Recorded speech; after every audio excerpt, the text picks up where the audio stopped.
Okay, सो आज हम लोग बात करने वाले हैं बजट के बारे में। बजट 2026 आ चुका है, ठीक है। इम्प्लीमेंट होना बाकी है, बट स्टिल उसमें ऐसी बहुत सारी चीज़ें हैं जिसके बारे में हमें बात करनी चाहिए। सबसे पहले डिफेंस बजट को बढ़ा दिया गया है, जो कि देश की सिक्योरिटी को देखते हुए एक काफ़ी अच्छा स्टेप है, जिसकी हम लोग तारीफ़ कर सकते हैं कि बजट से कि डिफेंस बजट को जो है बढ़ाया गया है, और अच्छी बात है। अब दूसरी चीज़ बात कर लेते हैं, इंफ्रास्ट्रक्चर और मैन्युफैक्चरिंग इंडस्ट्रीज़ और टेक्नोलॉजी। इनमें हम लोग एक अच्छा खासा पुश देखने को मिल सकता है, क्योंकि सरकार अपनी तरफ से जोर लगा रही है कि इन चीज़ों में एक पुश देखने को मिले, ठीक है, एक बूम देखने को मिले आप लोगों को।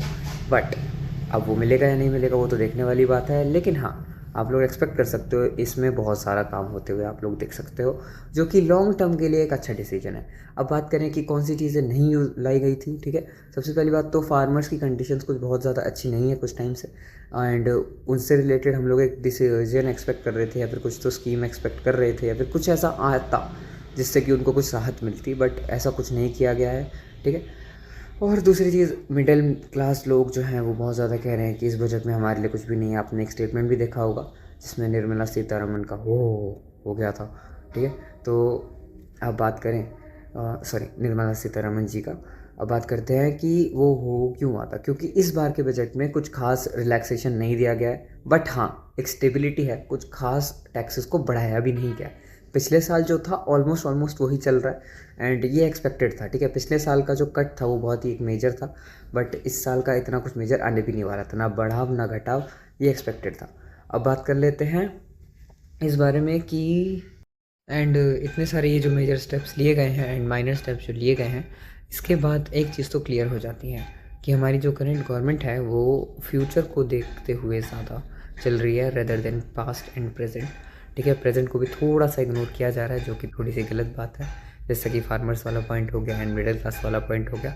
मैं ये नहीं कह रहा कि बहुत ही कुछ रिलैक्सेशन दे देना चाहिए था, बट हाँ, कुछ तो कंसीडर करना चाहिए था इन लोगों के लिए भी। एंड अब बात करते हैं कि फ्यूचर को देखते हुए ये लोग ऐसा कर क्या रहे हैं। इन लोगों ने जो जो रिफॉर्म्स लाए हैं वो बहुत सारी बड़ी बड़ी चीज़ों के ऐसे रास्ते खोल देते हैं जिससे कि फ्यूचर में एम्प्लॉयमेंट जो है बूस्ट हो सकती है।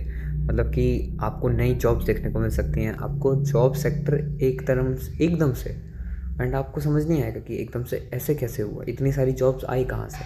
बट उनके लिए आपको स्किल्स वगैरह बहुत ज़्यादा चाहिए होंगे।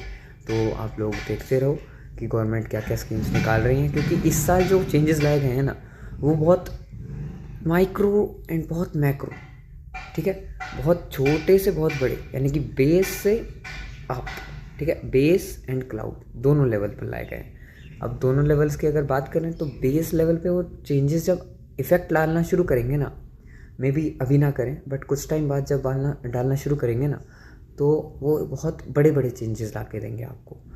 लेकिन बात करी जाए अगर बजट की, तो overall it is stable enough, ठीक है। बहुत ज़्यादा अच्छा नहीं है, बहुत ज़्यादा बुरा नहीं। कुछ अच्छे चेंजेस हैं, कुछ अच्छे चेंजेस हैं, एंड कुछ बहुत बुरे चेंजेस भी हैं, जिसकी वजह से जैसे ट्रेडर्स का काफ़ी लॉस हो रहा है।